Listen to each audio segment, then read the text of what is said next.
Japanese officials confirmed that radioactive materials have leaked into the atmosphere following a fire at reactor number 4 at the Fukushima power plant. The fire is said to have damaged an area used to store spent nuclear fuel. The situation at all 6 reactors is said to be critical after the only 2 remaining cooling systems failed following the devastating quake and tsunami. While the blast at the facility number 2 that occurred this morning has reportedly damaged the vessel of the reactor. It's stoking fears of a nuclear meltdown, which were already high since the reactor explosions began. The company that owns the plant has reportedly withdrawn over 700 workers, leaving only 50 to deal with the disaster. Engineers have been using seawater to cool the reactors in an attempt to avert a nuclear meltdown. RT's Ivor Bennett reports from about 100 kilometers from the station itself. Is this the same? The whole country, it seems, is on edge because it seems like we could be on the verge of a nuclear catastrophe now. There have been 2 explosions at the Fukushima power plant today so far, and following that second one, there were really serious fears of a major radiation leak. Now, just recently, the chief cabinet secretary for Japan has been speaking to the press very frequently, saying that the radiation levels around the plant have been dropping, but following that second explosion, they did peak at 400 times the maximum level that one should be exposed to over the course of a whole year. Now, for widespread radiation contamination and radiation sickness, the levels seem to, the really hyper warning levels seem to be around 1 million, so around half that now. But it does seem like the radiation levels are decreasing. However, the number of foreign news crews that I've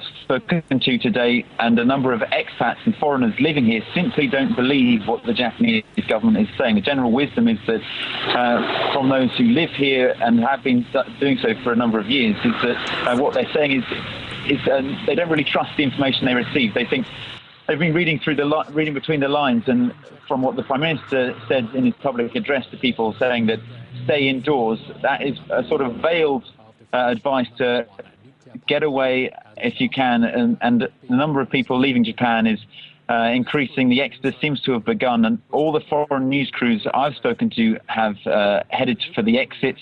I'm actually now a little bit further away from Fukushima. I'm heading towards Niigata on the west coast because I'm with a team from New Zealand who are heading for the airport. But all the flights south to Tokyo and Osaka are actually booked up for the next 2 days, so they're on a waiting list for 2 days, and it seems like all the other airports are full as people try to leave. Now, on the streets of Sendai this morning, you can see the concern because people were queuing up at what shops were still had food left, ready to stockpile because they fear the radiation cloud could soon spread to them. They're just 100 kilometers north of Fukushima, so they're ready to stay indoors for a long period of time if that radiation cloud does spread. All right, that's Ivor Bennett there reporting.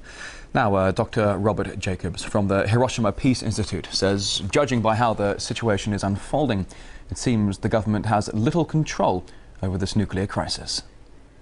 It certainly appears that we're not getting the full story in the sense that every day we're told that the situation is under control and that efforts are succeeding in reducing the risk, but yet every day we see the situation getting further and further out of control. Each day we wake here in Japan to a much more grim situation than the day before, and it's hard to imagine. I think that it's hard to give accurate information. I think it's hard for the government to get accurate information, but I think that there's a growing distress among people in Japan that the information that we're receiving is not informing us to the extent that we would like it to, and that doesn't reduce panic. It just makes people all the more uncertain when they believe they can't trust fully the information they're being given. The situation is very much difficult to control. There's no doubt about it. You have a site there. You've had 4 explosions and significant radioactive releases at the site of the reactors. So you're having extremely high levels of radiation in that local area, making it extremely difficult for people to conduct the kind of work that may be useful. You've had 3 aftershocks over 7.0 on the Richter scale, making it difficult. So in a sense, what you have is you have people trying to repair an automobile damaged, but that's moving at 100 miles an hour without brakes or steering. So the work that might be done, that might be effective, is getting increasingly problematic to perform.